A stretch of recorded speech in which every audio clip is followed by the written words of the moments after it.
There's no doubt that 20XX borrows inspiration from the Mega Man franchise. It's probably one of the closest clones that I've played in years. But there's one stark difference in the formula that 20XX seems to exploit more often than not. The game is undeniably one of the most difficult games I've played to date. The first thing that made me take notice of 20XX was the art style for the game. On the surface, it paints itself as a welcoming platformer akin to many of the Mega Man clones on the market today, like Mighty Number 9. Below the surface, you'll find a challenging, unique, and sometimes unrewarding tribute to the many platformers that have come before it. It should be made well aware that 20XX is more than just a clone. When you first jump in, you'll see a slew of confusing power-ups that mean darn well nothing to any beginner. Over the course of your difficult journey, you'll realize that 20XX is a roguelike action platformer with many design facets. You'll only have one life on the standard difficulty, and once you die on a given run, it's right back to the start to begin your journey again. Collecting the sparsely dropped soul chips during the playthrough will ensure that you can purchase some power-ups when you start a new run, as you can redeem these chips for abilities. The 20XX experience has its ups and downs. For example, you could grab power-ups for basic attacks and increase your health bar capacity.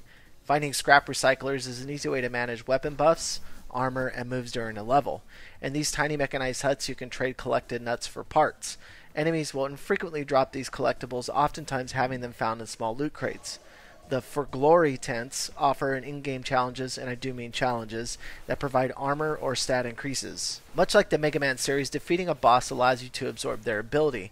The formula for letting you choose either a boss move or a power-up works fairly well.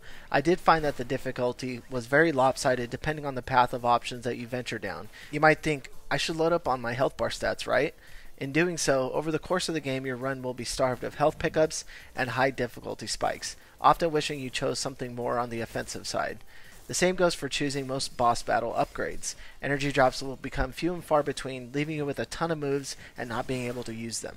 For everything difficult that 20XX is, I did find it to be one of those experiences that kept calling me back for more. It shares the same DNA to games like Super Meat Boy, a game whose difficulty was often just laughable.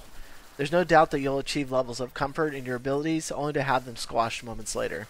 This is essentially the entire makeup of 20XX. The game boasts one of the hardest difficulties I've ever encountered within a game. Even so, the general gameplay, presentation, and enemy variety are things that kept bringing me back for more.